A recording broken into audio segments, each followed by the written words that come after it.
Hello guys, आज हम continue करेंगे क्लास 12th मैक्रो इकोनॉमिक्स का chapter aggregate demand and aggregate supply. और आज का हमारा टॉपिक है एग्रीगेट सप्लाई। तो पिछले लेक्चर में हमने एग्रीगेट डिमांड के बारे में पढ़ा, उसके कंपोनेंट्स के बारे में पढ़ा, एडी स्केड्यूल के बारे में पढ़ा एंड एडी कर्व पढ़ा एंड उसकी ऑब्जर्वेशंस भी हमने पढ़ी। और इसी में हम सेम एग्रीगेट सप्लाई में भी पढ़ने वाले हैं।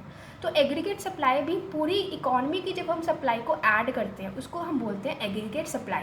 पूरी सप्लाई को एग्रीगेट किया तब हमें एग्रीगेट सप्लाई मिलती है। ठीक है, जब हम पिछली क्लास में माइक्रो इकोनॉमिक्स में सप्लाई चैप्टर पढ़ के आए हैं, उसमें जो सप्लाई होती थी वो एक पर्टिकुलर फर्म की होती थी या एक पर्टिकुलर प्रोड्यूसर जो सप्लाई करता था वो हम सप्लाई पढ़ते थे।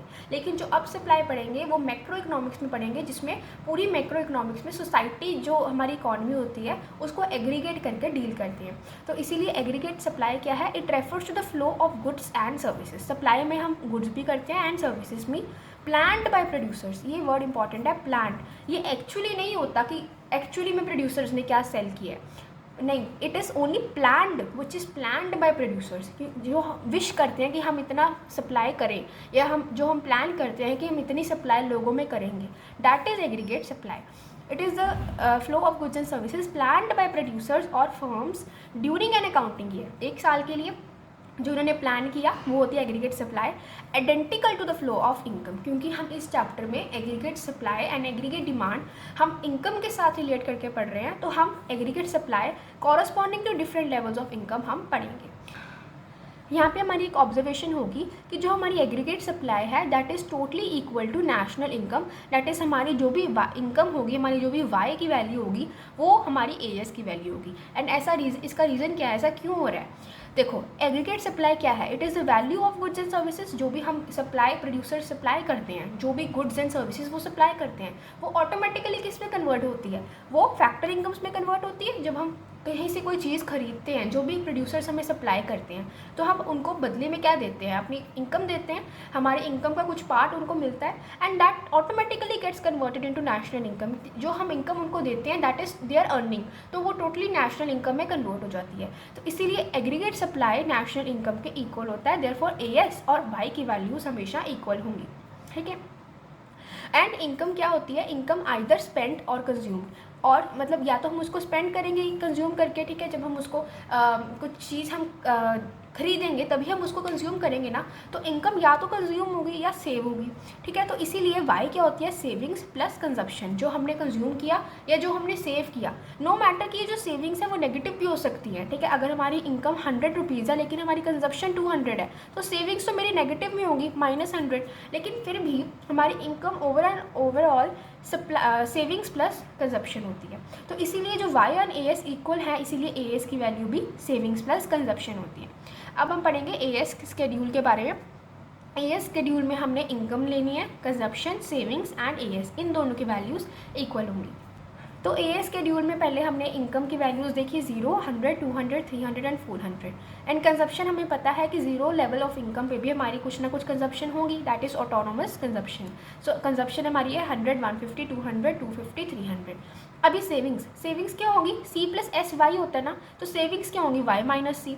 तो Y माइनस सी 0 minus 100 minus 100, 100 minus 150 minus 50, 200 minus 200 0, ऐसे ही 300 माइनस 250 50। तो सेविंग्स हमारी पहले नेगेटिव थी लेकिन अब एक लेवल पे 0 भी हुई एंड फिर पॉजिटिव हो गई।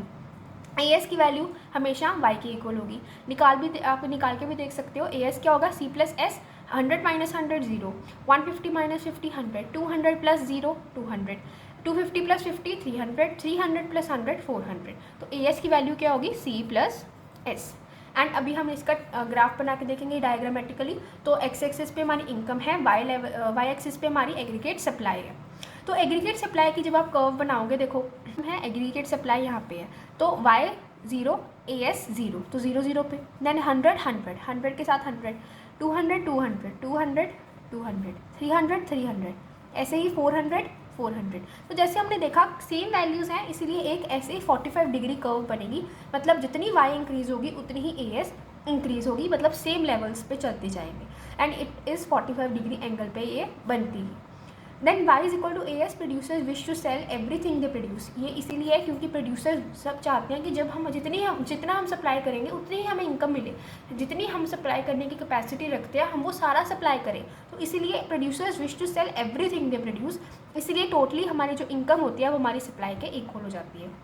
एक्सेस कैपेसिटी मतलब जब भी हमारी इकॉनमी में एग्रीगेट डिमांड इंक्रीज़ हो जाती है तो प्रोड्यूसर्स कैसे रिस्पॉन्ड करते हैं, जब हमारी डिमांड इंक्रीज़ होगी तो ऑब्वियसली वो ज़्यादा सप्लाई करने की कोशिश करेंगे ताकि हम उनको ज़्यादा प्रॉफिट हो, ठीक है। तो इसलिए rise in demand it leads to rise in supply. अगर किसी चीज़ की डिमांड बहुत बढ़ रही है, सपोज आजकल फिटनेस के लिए प्रोटीन की डिमांड बहुत, प्रोटीन शेक्स की डिमांड बहुत बढ़ रही है, ठीक है, तो सप्लायर्स क्या करेंगे, वो प्रोटीन शेक ज़्यादा बनाना शुरू करेंगे, तो ऑब्वियसली डिमांड बढ़ेगी तो उनकी सप्लाई भी बढ़ेगी।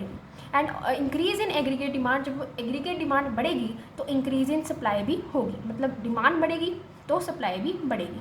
And it leads to constant price level, क्योंकि जितनी ही हमारी डिमांड बढ़ती है उतना ही सप्लाई हो जाती है, तो प्राइस लेवल पे कोई इफेक्ट पड़ता नहीं है, तो इसलिए हम कांस्टेंट प्राइस लेवल लेके चलते हैं एग्रीगेट सप्लाई को डील करते वक्त।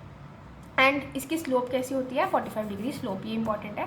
सो इसके साथ हमारा एग्रीगेट सप्लाई कंप्लीट हो गया। If you find this video helpful please like and subscribe. आगे हम पढ़ेंगे कंजप्शन फंक्शन, ठीक है, उसके बाद MPC MPS वगैरह पढ़ेंगे।